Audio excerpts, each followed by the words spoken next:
George, talk about a drastic difference between the president and his wife. While Trump undergoes aggressive therapy at Walter Reed, the 50-year-old First Lady, according to sources close to her, is resting at home and doing well this morning. As the president wrote on Twitter, tonight, Flotus and I tested positive for COVID-19. We will begin our quarantine and recovery process immediately. We will get through this together, which I don't know who's writing this year, but it's too much. It's not even believable anymore. It's ridiculous. The other storyline, one that's happening off of TV, is people wondering if he really does have the virus. Some people don't believe he has it. Some people think it's a ploy to win him the election, and others think someone intentionally gave it to him. I want to start with your reaction to the news that the president and the first lady have tested positive for coronavirus. Well, of course, as with everyone, we all receive that news with great sadness. I always pray for the president and his family that they're safe. I continue to do so more intensified.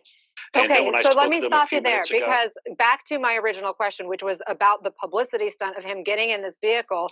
Is that him being careful when he's putting these Secret Service members at risk when he has the coronavirus? The idea that he would be going home tomorrow, which is what another doctor said.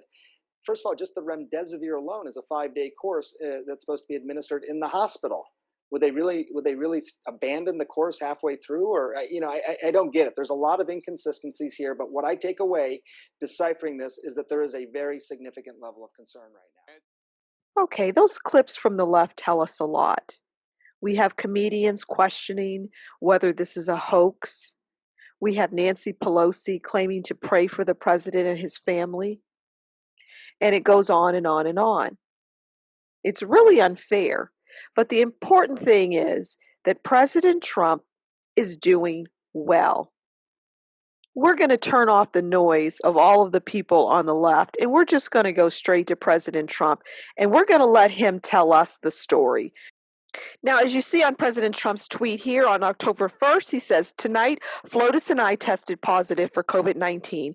We will begin our quarantine and recovery process immediately. We will get through this together." Okay, that was on the 1st. And on October 2nd, President Trump gives us a message. Let's listen. I want to thank everybody for the tremendous support. I'm going to Walter Reed Hospital. I think I'm doing very well, but we're going to make sure that things work out. The First Lady is doing very well. So thank you very much. I appreciate it. I will never forget it. Thank you. All right, now we're going to move on to just 22 hours ago, and President Trump gives us more good news. We're getting great reports from the doctors. This is an incredible hospital, Walter Reed. The work they do is just absolutely amazing, and I want to thank them all, the nurses, the doctors, everybody here. I've also gotten to meet some of the soldiers and the first responders, and what a group. I also think we're going to pay a little surprise to some of the great patriots that we have out on the street, and they've been out there for a long time, and they've got Trump flags, and they love our country. So I'm not telling anybody but you, but I'm about to make a little surprise visit. So perhaps I'll get there before you get to see me. But I just, when I look at the enthusiasm, and we have enthusiasm like probably nobody's ever had. Our people that love the job we're doing, we have more enthusiasm than maybe anybody. So it's been a very interesting journey. I learned a lot about COVID.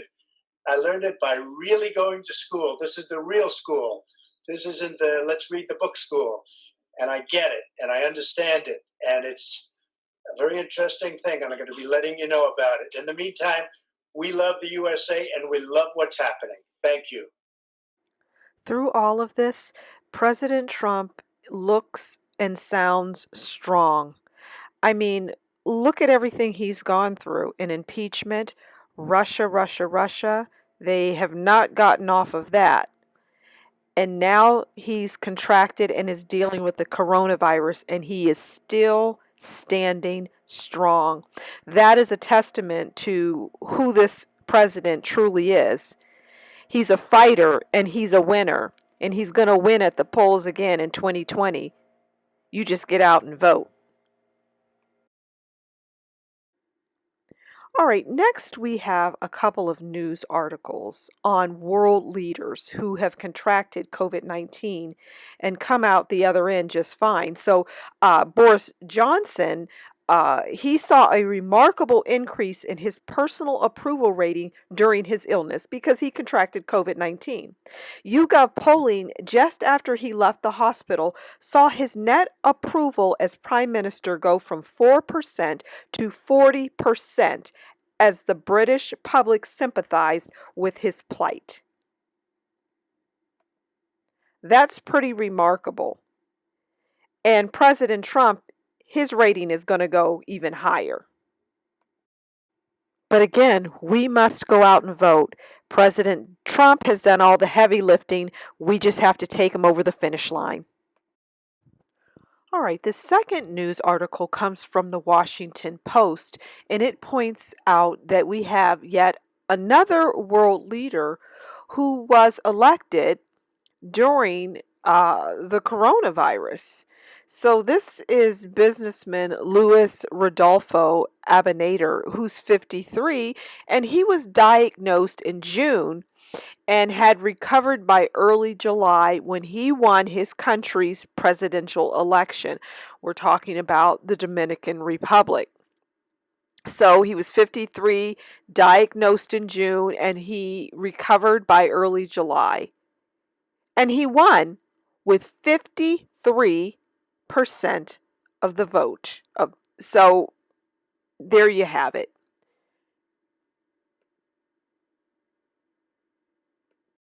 The last clip I want to leave you with is the president's doctor giving us the good news that he is going to be going home.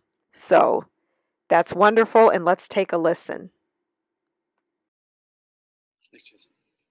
I mentioned it Saturday, but I'd like to reiterate myself just how grateful the president and I are to the men and women of Walter Reed, our colleagues at Johns Hopkins, as well as the many federal private institutions that we've received support from. And so long as everything continues on the track that we're experiencing right now, this time, as the president already tweeted out, is to get him home later today. All right, well, there you have it. President Trump is strong. He's our 45th president, and he's going to carry on for another term. This coronavirus isn't keeping him down, as we all just witnessed. Despite what pundits have said, people calling it a hoax, this, that, and the other, I just find that disingenuous and unfair. President Trump and Melania are recovering. They're on the mend, and President Trump will be reelected for a second term. So thanks for stopping by the Daily Facts. I do hope you enjoyed. Consider liking, sharing, and subscribing. And we'll talk again soon. Bye.